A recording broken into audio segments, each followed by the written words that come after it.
Take the best record in the league with a sweep of the Pacers tonight, but once again they'll be without Kawhi Leonard when they take the floor in Indy. Don't be fooled by the warm-up. Load management is at play, which means Kawhi will not play tonight against Indiana. Joel Embiid questionable tonight because of a sore back. Maybe he's talking about that right now under that hood on his way in to take on the San Antonio Spurs. The Sixers already shorthanded without Ben Simmons tonight, or excuse me, without Jimmy Butler. Ben Simmons will play despite an illness. And the best show in basketball plays the big room off Broadway tonight. James Harden can extend his bucket binge at the Garden against the New York Knicks.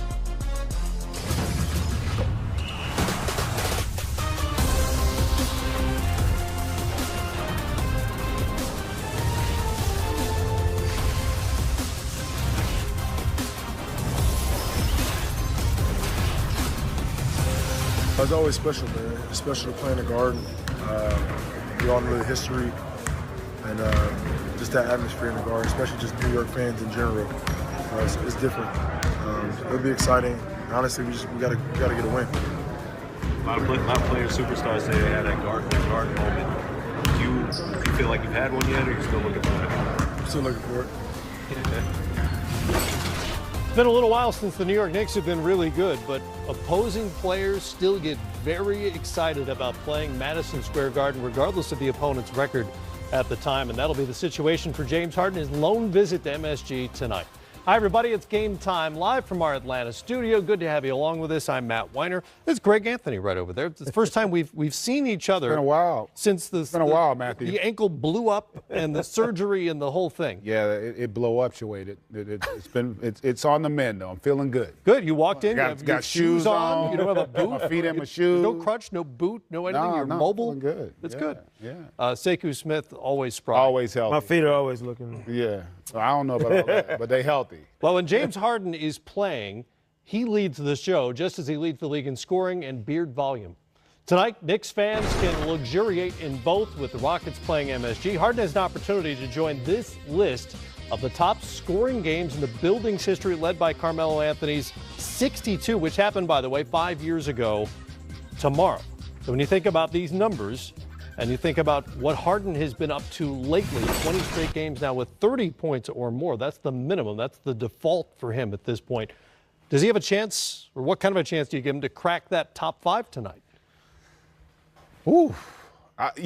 Based on the roster they have right now and the confidence that he's playing with, I'm going to go out on a limb and say he's got a chance. I think he could get 50 tonight. And I do. He knows about the list. He's been asked about it. Yep. And with the tear he's been on, I don't think there's any doubt he's going to go out and try to put forth an epic performance on that Garden stage. All right, we'll lower the standard, put the over-under at 45 for you, Sekou.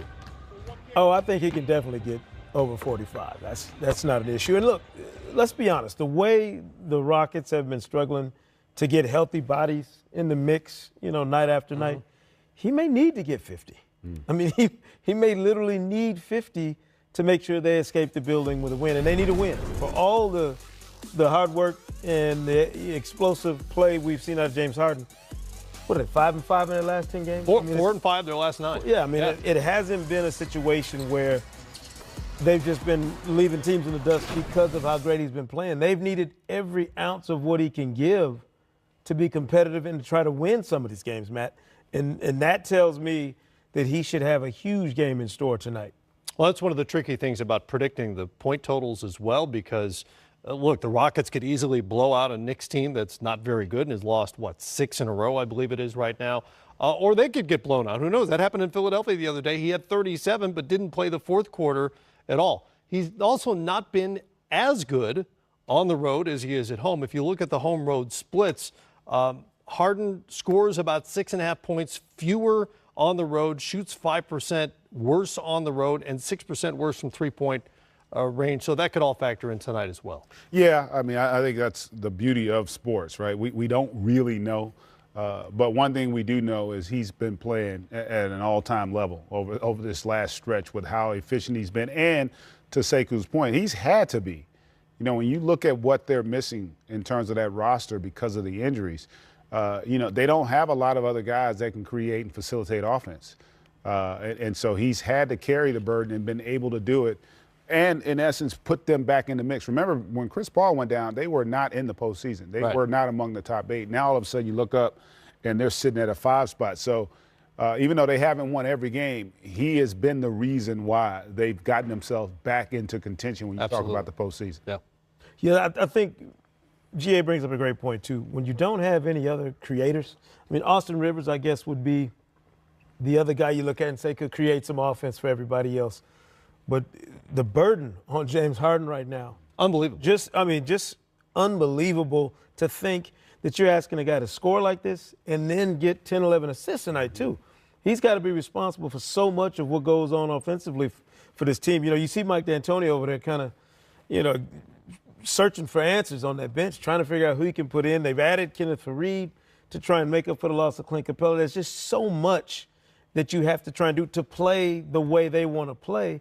And they don't have the human resources right now to do it exactly the way they want. Therefore, James Harden carries really an uneven burden, one that he won't have to when Chris Paul returns and take some of that pressure off of him. The usage rate is at 40 at the moment. If you follow that stat, that is a ridiculously high number. By the way, Faried will start tonight for the Rockets. Nene is out resting this evening. Check out this nice list of players. These guys are all really good, right? They have a couple of things in common for the most part. They all have a lot of talent. And with the exception of Ben Simmons, unavailability. Kawhi Leonard's going to sit for his 4th straight game because of rest / load management. They got to manage the load. I love that phrase, by the way. Got to manage the load. Management. Yeah. I've got to incorporate that into my personal life. I'm sorry, I can't take out the trash. Load management is at play. 4 straight games now for the Raptors, who have been really good without him, by the way, 11-2 when Kawhi doesn't play.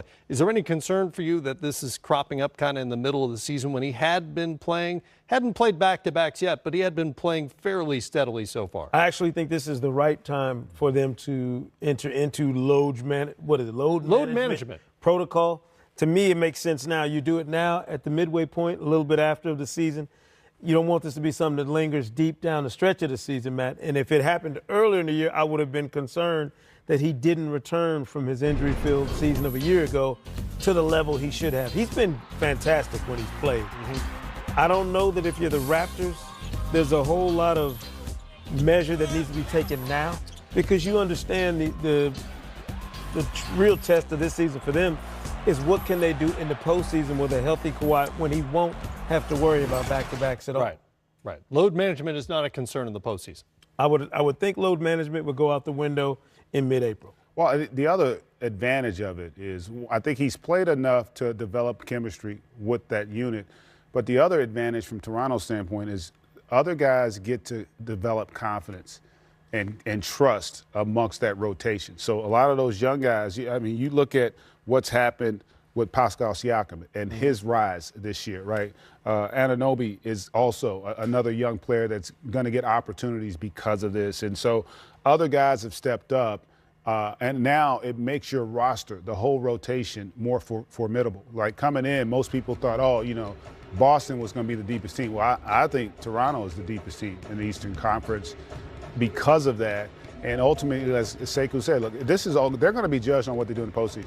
We've been down this path before with Toronto in regular season success. Right.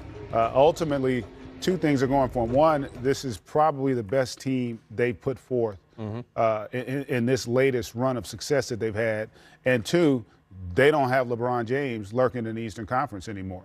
So they probably have to feel pretty good about the opportunity to finally get over the hump and get out of that Eastern Conference. The boogeyman is gone. Yeah. He's gone to Los Angeles.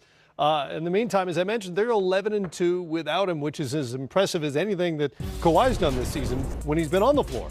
Yeah, and think about the time they've played without Kyle Lowry as well. Yeah.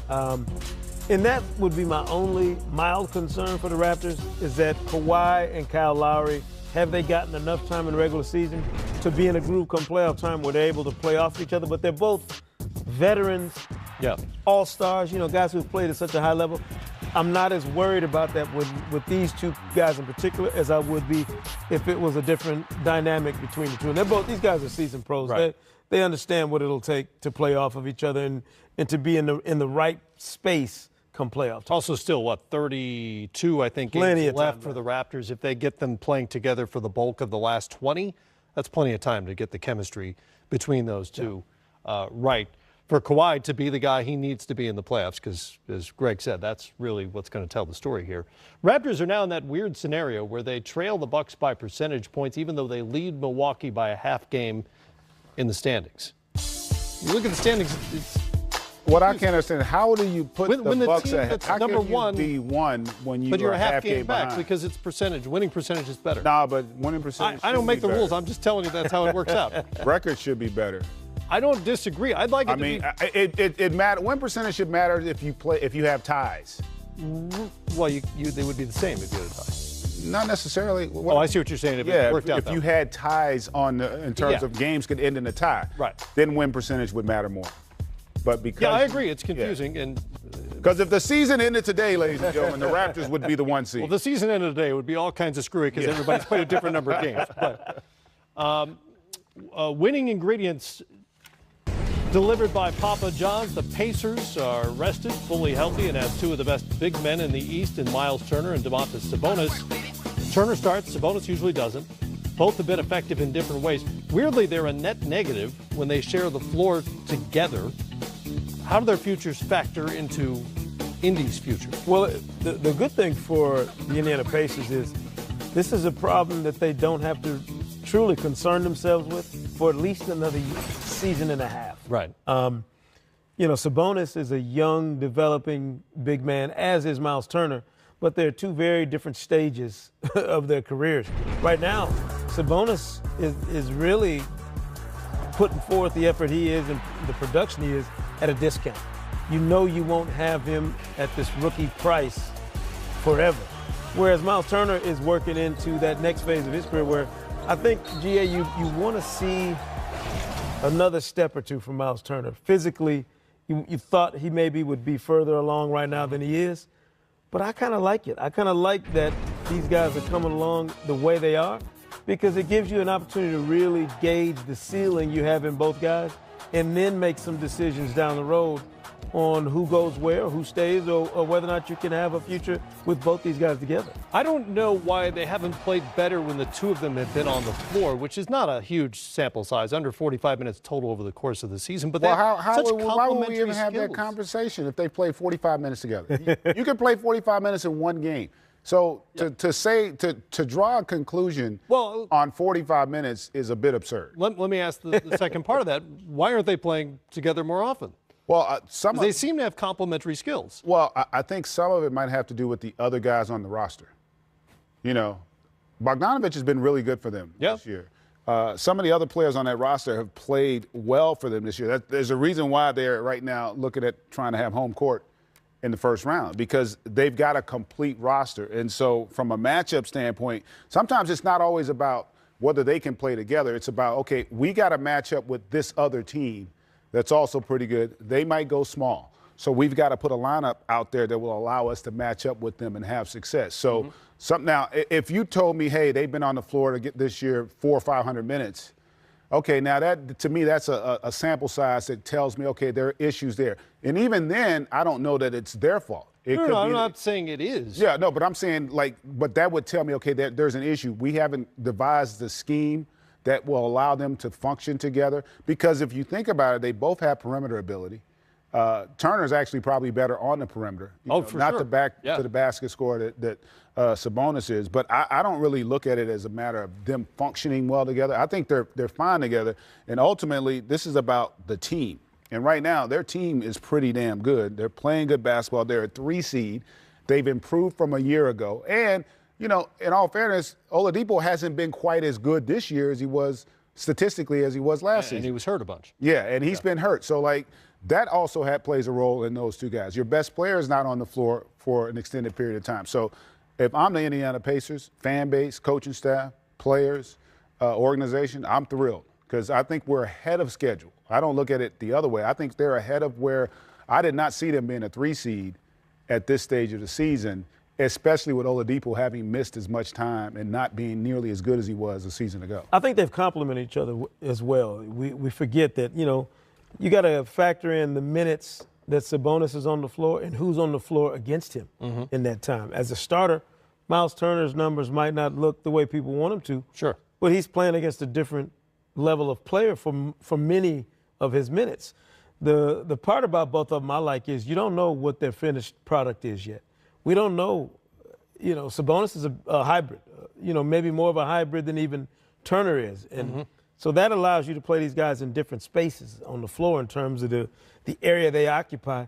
We don't know how much better Turner's face-up game will become in the next year and a half. We don't know if the ceiling is closer for Sabonis than it might be for some other young big. So you have to me, have a little bit of patience when you're evaluating these guys and not rush to come up with some, metric that makes it look better than what it is. These guys are developing young players at a very tricky position in this league right now.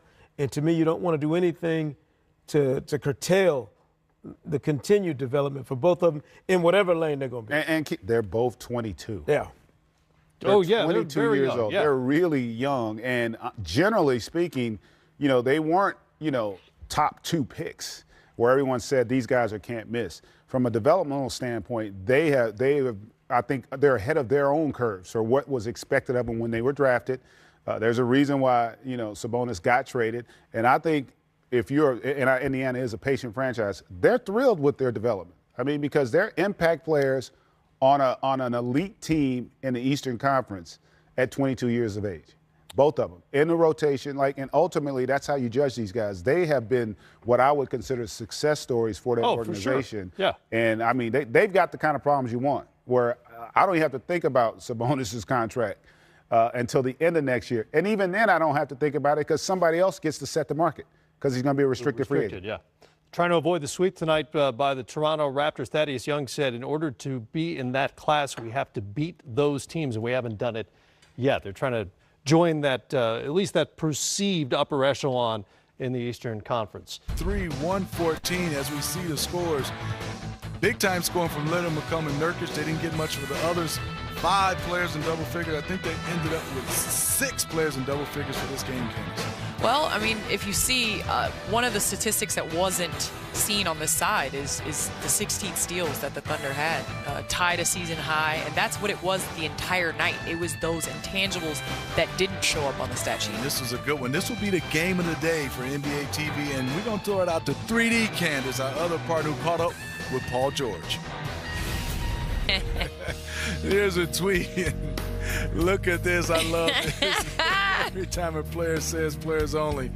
Boy, 3D, what a fantastic job. What a season we had. Candace, rookie getting a chance to work. We're missing our partner, GA. We are. We had to step up over there, but wonderful season. Everybody upstairs, Bert Bondy, Dora Marshall, everybody here. It was fun. Fantastic season. No, it was a great rookie season for me. My vets didn't treat me too bad. Brought a couple donuts and, didn't. some coffee, When? some vino. Okay, there you go. You did. But we had a good time. Back to you, GA.